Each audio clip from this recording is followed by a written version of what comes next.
Bom dia. Carlos, obrigada pela apresentação.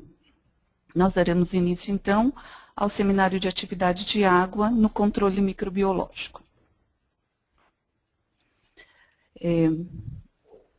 Hoje a apresentação será especificamente da atividade de água em relação a micro-organismos, ok?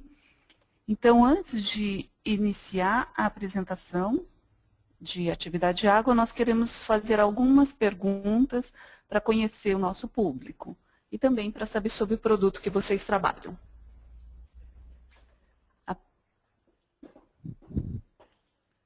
Está aparecendo para vocês a pergunta. Eu gostaria que vocês clicassem sobre o segmento que vocês trabalham.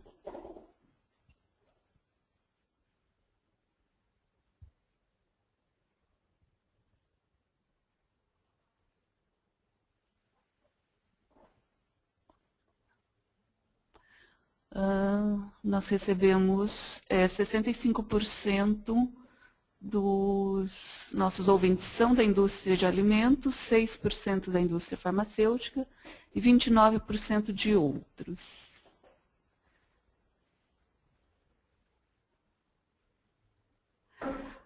A outra pergunta: no seu processo de atividade de água é um parâmetro de qual departamento de vocês? Vocês podem selecionar um item.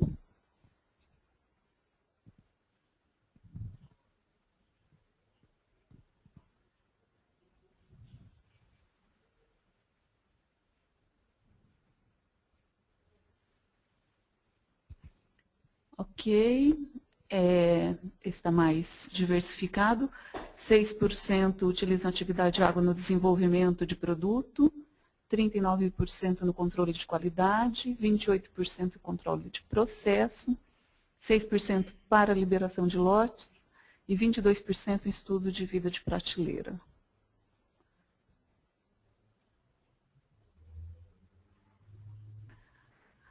Gostaria de saber quem mede a atividade de água, se realiza a medida de atividade de água diariamente, semanalmente ou esporadicamente.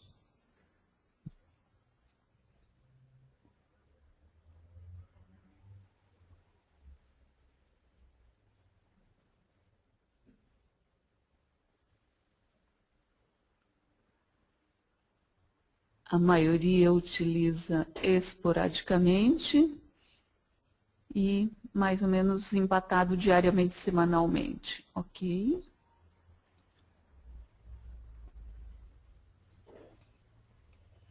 E aí uma pergunta mais específica do nosso seminário: se você utiliza o parâmetro de atividade de água para controle microbiológico do seu produto.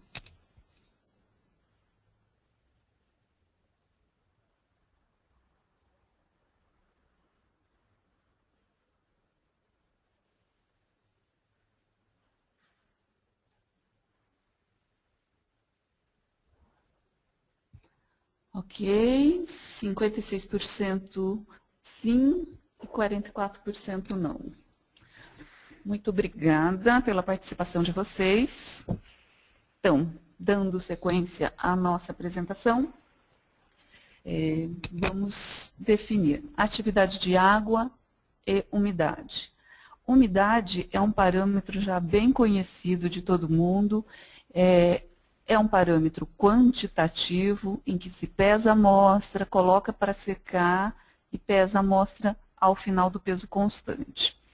Este valor de umidade, ele é importante para fazer os cálculos de base seca ou base úmida do seu produto, para determinar a composição centesimal, a bromatologia do produto. Ou seja, eu tenho 30% de carboidrato em base seca ou em base úmida. Então, a umidade é um parâmetro quantitativo e serve para você fazer os cálculos de composição centesimal.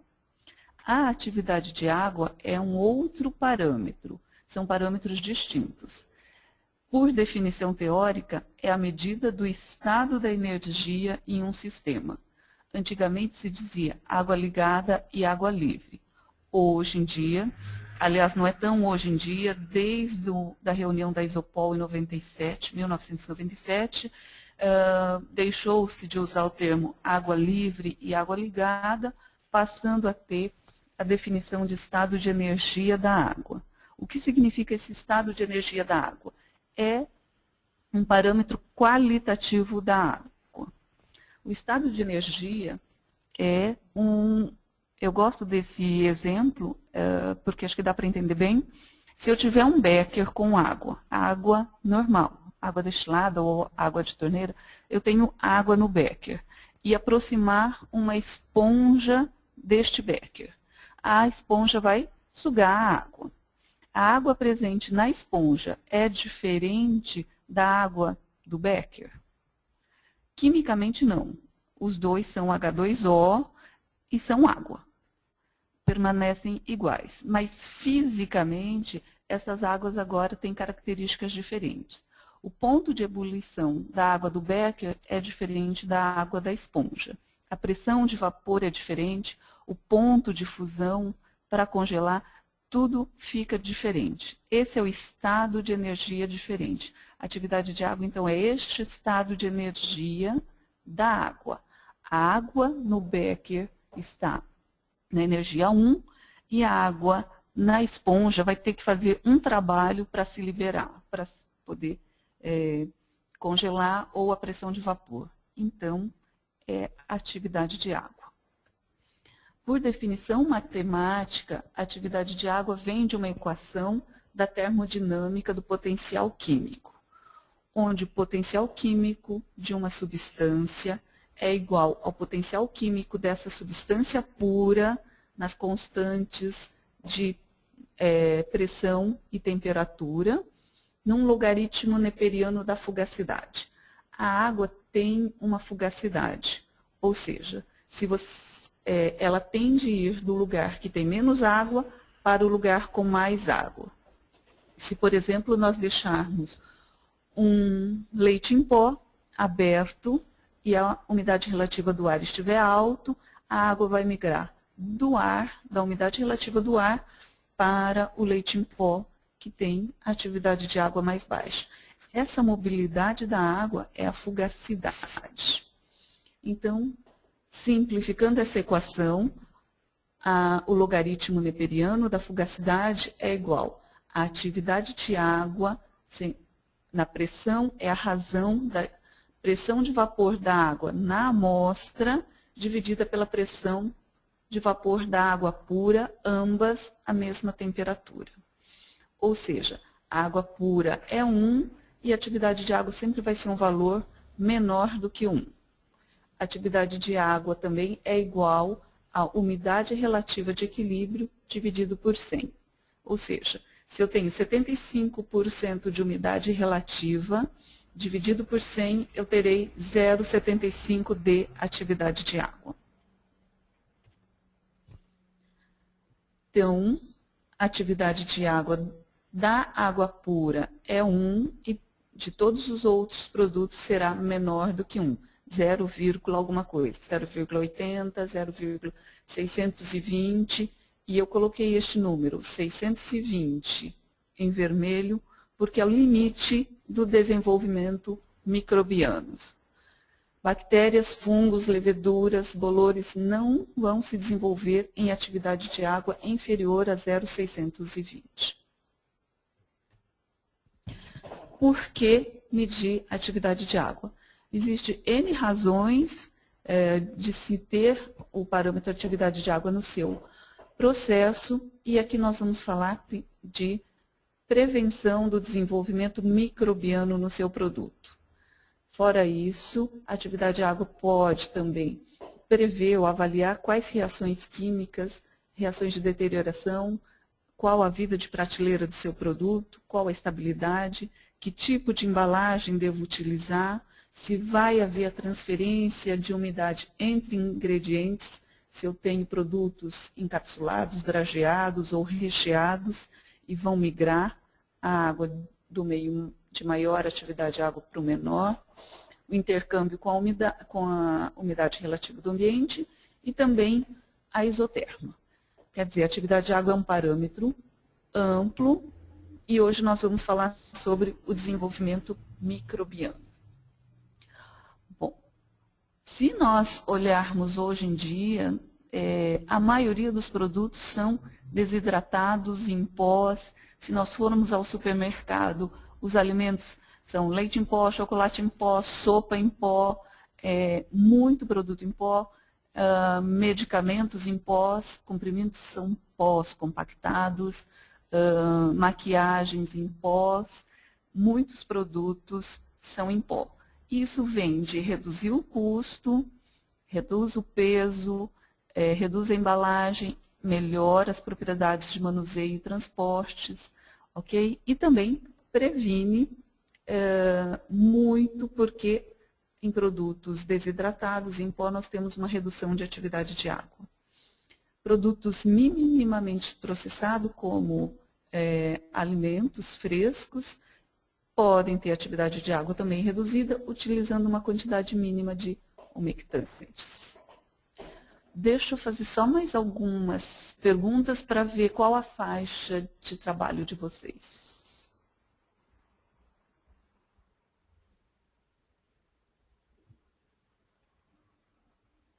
Então, eu gostaria de saber qual é o estado do produto de vocês. Em pó, semissólido, líquido, sólido.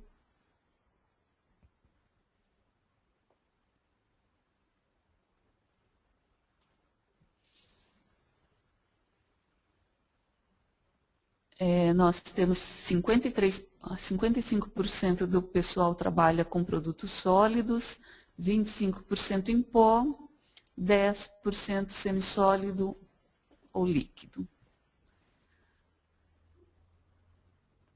Qual a próxima pergunta? Qual a faixa de atividade de água dos seus produtos? –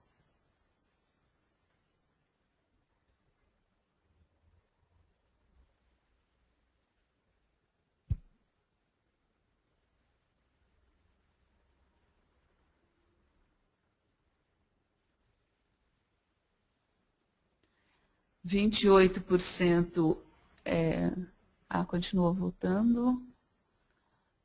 30% trabalha menor do que 0,69 de atividade de água.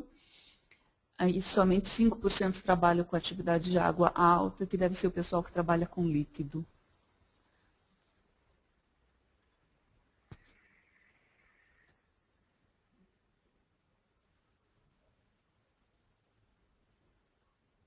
A última pergunta, gostaria de saber qual a umidade do produto de vocês.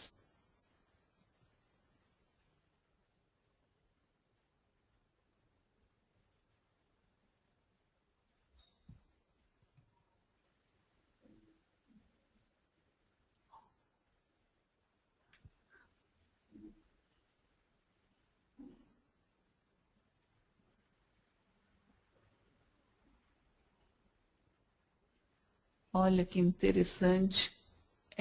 Nós temos uma maioria do pessoal que trabalha, quer dizer, maioria não, 20% do pessoal trabalha acima de 30%, entre 5% e 10% e abaixo de 5%.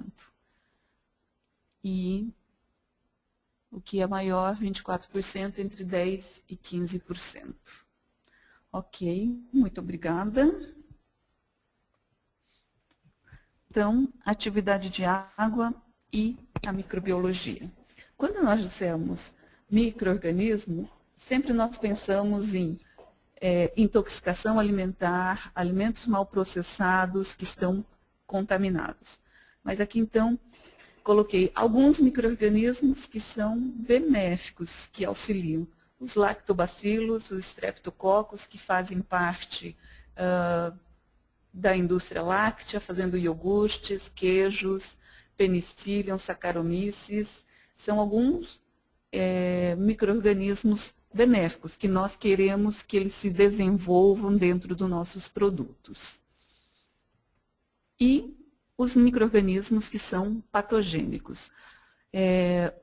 Os fungos produtores de micotoxinas, eu trabalhei bastante com aflatoxina na minha pós-graduação. Estafilococcus, que causa tão comumente as intoxicações alimentares, está presente na flora de muita gente, salmonelas, e os clostridiums, que podem causar uma doença muito grande, que pode levar à morte, que é o botulismo. Então, existem os micro-organismos, tanto benéficos quanto os patogênicos. O efeito da atividade de água nesses micro-organismos, a atividade de água não é bactericida, não é fungicida. Ela tem como princípio prevenir ou limitar o desenvolvimento do micro-organismo. Ou seja, a atividade de água não mata o micro-organismo. Ela pode aumentar ou diminuir o seu desenvolvimento, conforme a sua necessidade. Se for um micro-organismo benéfico e você quer o seu desenvolvimento, você aumenta a atividade de água. Se você quer prevenir o desenvolvimento microbiano, reduz a atividade de água. Sabendo qual a atividade da água do meu produto, eu também posso saber contra qual micro-organismo eu tenho que me prevenir. Tenho que prevenir contra bactérias? Não. Bactérias não vão mais crescer, eu tenho que me preocupar com bolores, com leveduras. Então, a atividade de água é um parâmetro que vai te dizer também qual tipo de micro-organismo vai desenvolver no seu produto. Se a atividade de água estiver muito baixa, a condição do meio for estressante, os micro-organismos que esporulam vão esporular, ou seja, vão se manter dentro do seu produto esporulado. E quando a condição ficar ótima, ele germina. E também a atividade de água não favorável ao micro-organismo, ele não consegue produzir os metabólitos secundários, ou seja, as toxinas. As toxinas só são produzidas se a atividade de água estiver favorável. Claro que para um micro-organismo se desenvolver, a atividade de água não é o único parâmetro. Precisa-se de temperatura ideal, pH, oxigênio, nutrientes. Aqui, como a apresentação é sobre atividade de água, nós vamos focar em atividade de água no desenvolvimento microbiano. Por exemplo, se vocês virem o número 3, o micro-organismo, aqui é uma tecnologia de barreira, em que no número 1, o micro-organismo ele consegue passar por todos os parâmetros de pressão, temperatura, atividade, pH. No número 3, por exemplo, o micro-organismo não é afetado pela temperatura, mas ele é afetado pela atividade de água. Então, nós vamos trabalhar com atividade de água. O estudo em si de atividade de água começou com o Dr. William James Scott, um pesquisador australiano, trabalhava com carne, e ele utilizou pela primeira vez o termo atividade de água numa pesquisa dele com Staphylococcus em carnes. O estudo dele previa 14 cepas diferentes de Staphylococcus cultivadas em meio com diferentes atividades de água. Então, aqui nós podemos ver que, se a atividade de água é alta, em torno de 0,99, quase 1, o micro-organismo não tem uma fase de latência, ele já entra numa fase exponencial, atinge a fase estacionária. Numa atividade de água mais baixa, de 0,87, o micro-organismo tem uma fase de latência, uma menor fase exponencial e, na fase estacionária, menor quantidade de micro-organismos. Ou seja, com a redução da atividade de água, eu tenho uma redução no desenvolvimento microbiano. Posso ter uma fase de latência maior, uma menor quantidade de micro-organismos na fase estacionária. Aqui é o mesmo estudo do Dr. Scott, só que é a interação da atividade de água com o pH. Se nós tivermos esse meio, a atividade de água foi controlada com NaCl. Se nós tivermos atividade de água muito alta, em torno de 0,98, eu tenho que trabalhar com o pH mais baixo para evitar o desenvolvimento do Staphylococcus. Se eu reduzir a atividade de água para 0,88, eu posso trabalhar com o pH na fase da neutralidade, que o Staphylococcus não vai se desenvolver. Okay? Por que que o micro-organismo para de se desenvolver em atividades de água mais baixa? É porque a célula microbiana tem uma pressão osmótica interna maior do que o seu meio. Então, ela fica uma célula túrgida, uma pressão túrgida, porque a água interior nela é em maior quantidade do que a externa. E isso faz com que ela possa crescer e se desenvolver. Se o meio ambiente em que ela está reduz a quantidade de água, ela perde essa água do citoplasma para o meio, perde o turgor. E aí ela não consegue mais se desenvolver. Ela iria precisar de muita energia para roubar a água do meio, o que não ia acontecer. Certo? Precisa ter uma homeostasia, ou seja, um equilíbrio interno para ela poder se multiplicar. Não tendo, ela permanece na fase de latência, ou seja, ela fica dormente, não que ela morra. Aqui é um outro estudo feito com o Staphylococcus em diferentes atividades de água e diferentes temperaturas. Só para nós vermos o quanto a atividade de água, juntamente com a temperatura, afetam o desenvolvimento microbiano. Se nós olharmos essa atividade de água de 0,91, mais alta, nós podemos ver que já não teve fase de latência, entrou numa fase exponencial e logo estacionária e a morte celular.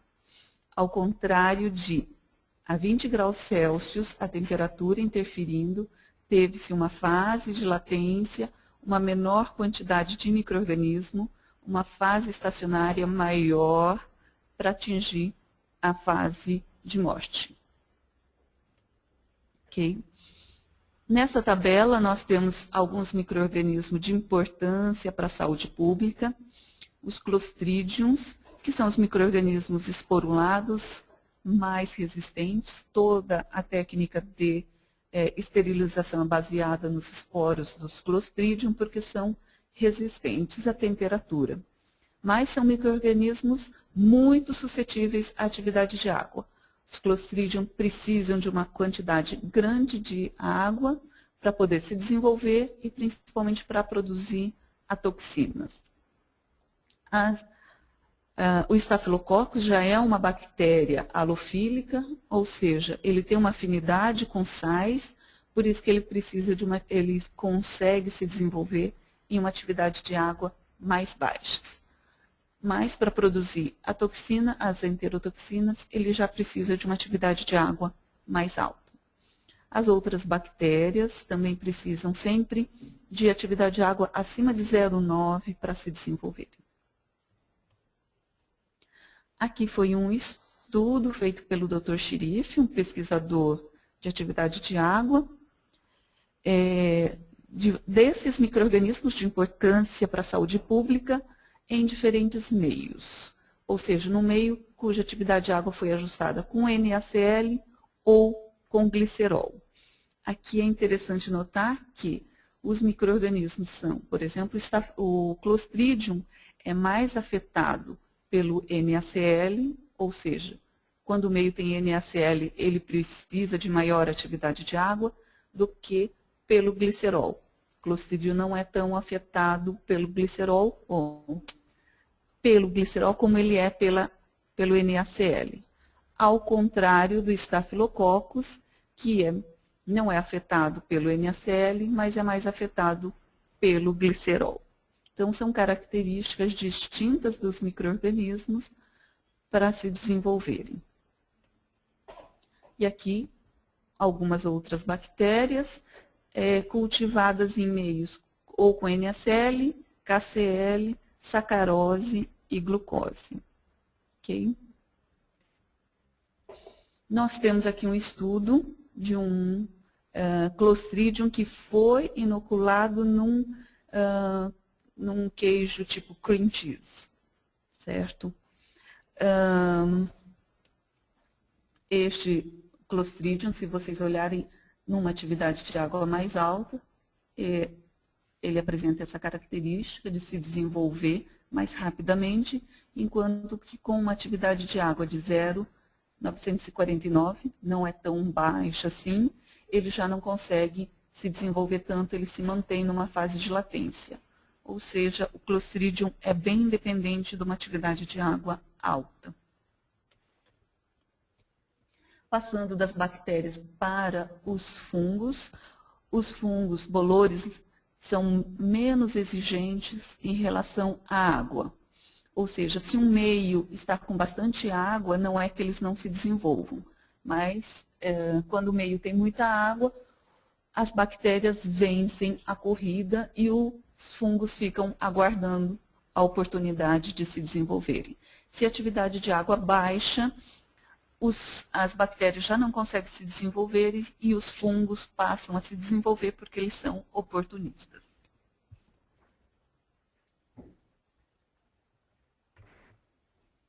Aqui também são os fungos, é uma tabela, depois vocês vão receber essa tabela para vocês verem a influência do soluto, os tipos de sais ou açúcares empregados no meio de cultura e a temperatura em relação à atividade de água e à morte celular. Ok? Então, resumindo tudo isso, nós temos que as bactérias gram-negativas têm um limite de atividade de água muito maior, 0,91. As bactérias gram-positivas já 0,86, esse valor é puxado por causa do Staphylococcus e do Vibrio, que crescem em uma atividade de água mais baixa. As leveduras têm um limite de 0,88, os fungos já 0,70, algumas leveduras e bolores xerofílicos crescem em atividade de água de 0,62, a partir de 0,60 ou abaixo de 0,60, não tem mais desenvolvimento microbiano. Para controle da atividade de água nos meios, ou seja, como antimicrobiano, existem vários sais utilizados pela indústria para baixar a atividade de água e controlar o desenvolvimento microbiano. Tem também o tratamento térmico, utilização de refrigeração ou de uma flora competitiva para se reduzir a quantidade de micro-organismos patogênicos. Para modificar a atividade de água também tem alguns sais, açúcares, umectantes ou anti-umectantes, depende do que você quer no seu produto, e alguns plastificantes. Ok? Bom, aqui eu apresento os nossos equipamentos que nós temos em linha. Um equipamento portátil, que mede a atividade de água. Este é o nosso equipamento Series 4, é um que nós mais temos colocado no mercado, no institutos de pesquisas. É este o Series 4, que é de maior exatidão. Este equipamento nosso é um gerador de isotermos. Ok? Então, apresentando para vocês hoje o analisador de atividade de água 4TeV.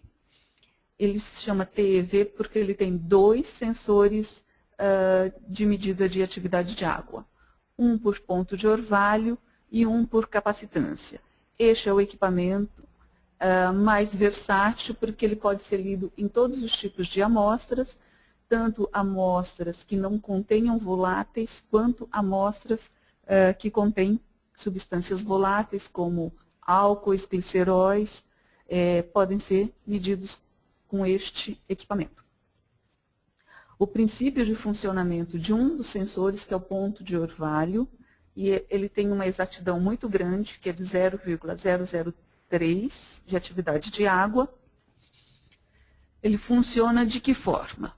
Você coloca a sua amostra em uma cápsula, essa amostra é colocada no aparelho, você tampa e forma um sistema hermético. Existe uma ventoinha bem pequenininha, que é um ventiladorzinho, que vai fazer com que a atividade de água e a umidade relativa do ar entrem em equilíbrio. Entrando em equilíbrio, vocês lembram, a atividade de água é igual à umidade relativa de equilíbrio dividido por 100. Se essa amostra estiver 0,75 de atividade de água, o ambiente vai ter 75% de umidade relativa. Uma vez que este ambiente está em equilíbrio, nós temos um espelho. Atrás desse espelho tem um sensor que aquece e resfria o espelho. Aquece e resfria numa diferença de no máximo 2 graus Celsius. No momento em que eu resfrio o espelho, as minhas partículas de água que estão neste ambiente, neste microambiente em equilíbrio, condensam no espelho e na frente desse espelho eu tenho um sensor óptico que lê a reflexão do espelho. No momento em que o espelho é aquecido, dissipa esse orvalho e o sensor óptico lê novamente essa dissipação. A diferença da temperatura entre a condensação e a dissipação, quem fez engenharia de alimentos ou disciplinas relacionadas a alimentos, sabe de uma carta psicométrica em que se tem o ponto de orvalho, formação de ponto de orvalho a partir dessa diferença de temperatura. Então, é lida a atividade de água. Tem também um sensor de infravermelho que vai ler a temperatura da amostra. Então, nós vamos ter a temperatura em que ocorreu a condensação e a dissipação da água no espelho do orvalho, em que é medida a atividade de água, e um sensor de infravermelho que lê a temperatura da amostra. E tem-se a atividade de água da amostra em determinada temperatura. Este é o princípio de ponto de orvalho que está no equipamento do Series 4. O Series 4TV tem um sensor adicional, que é um sensor dielétrico, em que nós temos um sanduíche, um sanduíche de uma placa de um polímero. Esse polímero é higroscópio e ele está entre dois eletrodos porosos. Esses dois eletrodos, eles são interligados por um cabo elétrico. Se eu tenho uma quantidade de água, o polímero, como ele é higroscópico, ele acaba absorvendo essa água, fecha o circuito elétrico, então é uma constante de elétrica formada, e alteração em milivolts eu tenho a atividade de água. E o mesmo sensor lê a temperatura da amostra. Então, por este princípio de constante dielétrica ou capacitância, eu posso ler a atividade de água de produtos voláteis, como contendo propileno glicol, gliceróis, álcoois. Ok? Então, o 4TeV é o equipamento mais versátil que nós temos, que pode medir qualquer tipo de amostra. Para finalizar, eu gostaria de perguntar para vocês qual o tema interessa para as próximas apresentações. Gostaria que vocês enviassem um e-mail para aqualab@decagon.com.br dizendo se vocês querem um seminário sobre manuseio e preparo da amostra e cuidados com o equipamento, bem voltado para quem utiliza o equipamento, ou atividade de água na indústria farmacêutica cosmética, atividade de água na indústria de pet food, de produtores de rações, atividade de água em relação às reações bioquímicas, vida de prateleira, ou um seminário sobre isoterma distorção, ou vocês podem sugerir um outro tema para apresentação. Então, por favor, envie o seu e-mail, a sua sugestão para os próximos seminários para aqualab@decagon.com.br. Ok? Eu agradeço a participação de vocês. Se quiserem fazer contato comigo, aí está o nosso endereço e também o meu e-mail. Nós vamos abrir agora para as perguntas. Muito obrigado a Tânia, obrigado aos participantes desse webinar. Nós vamos então abrir agora cerca de 10 minutos para perguntas e respostas. Então, utilizando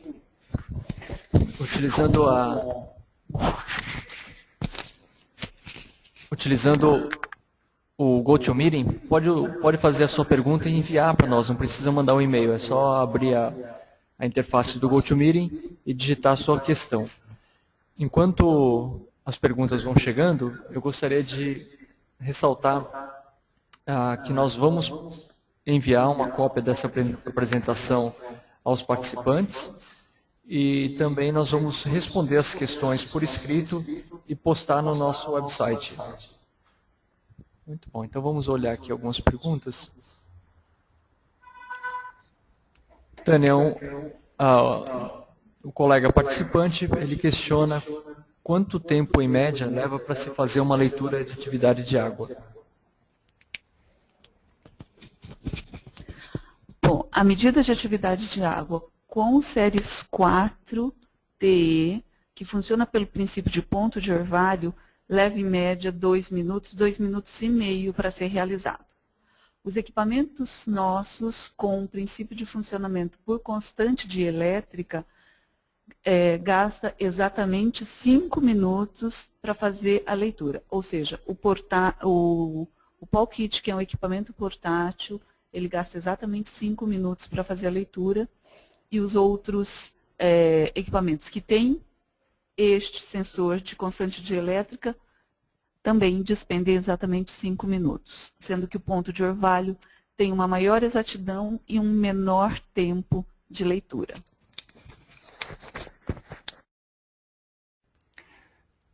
Muito bom.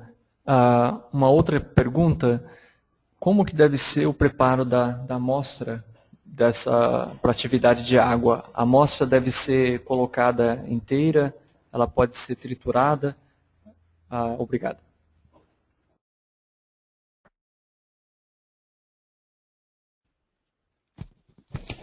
Bom, vai depender muito da sua amostra. Nós temos no site postado um slide bem grande explicando cada tipo de amostra.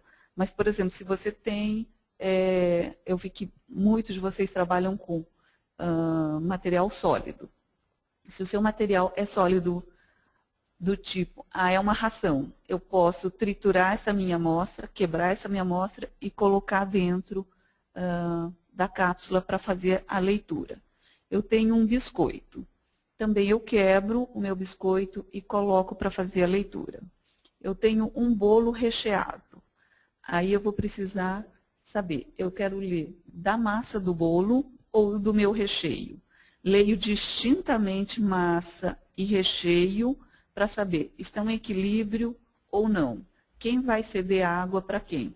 Do recheio para o bolo, do bolo para o recheio, ou se o meu material já está em equilíbrio.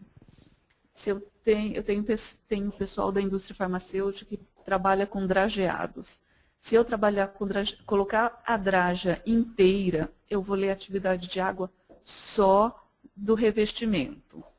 Se eu quiser saber do comprimido interno, eu tenho que quebrar. E aí eu vou ter a média do revestimento com o interno o comprimido interno. Excelente. Ainda falando sobre a indústria farmacêutica, temos uma pergunta de um colega da indústria que questiona se a atividade de água é um parâmetro reconhecido por órgãos reguladores.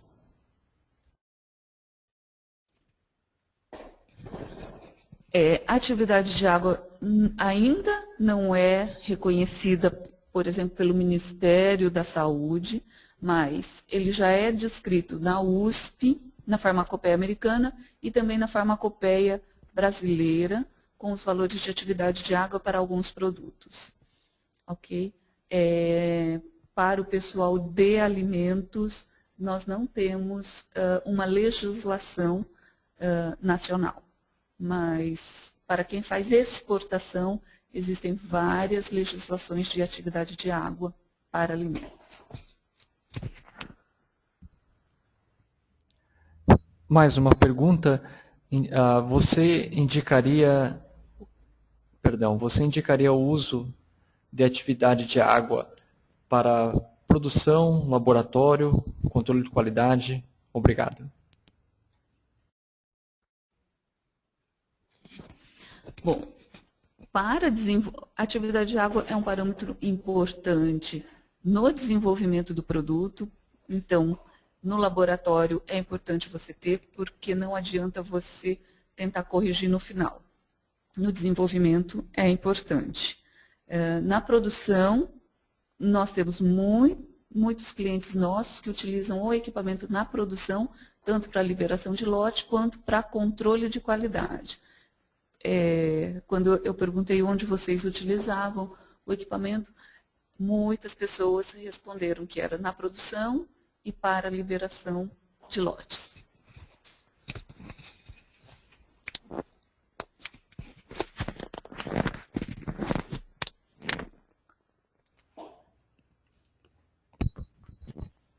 Muito bom. Devido à nossa limitação de tempo, nós vamos precisar encerrar a apresentação com os nossos agradecimentos a cada um dos participantes pelas excelentes questões que foram enviadas.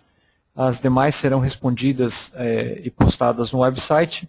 E qualquer dúvida, sugestão com relação a esse webinar, por favor, envie um e-mail para tania@decagon.com.br. Decagon é com N, de navio. E você pode visitar a nossa página na internet, onde será postada também essa apresentação e as futuras. Mais uma vez, obrigado. Uma excelente semana de trabalho a todos.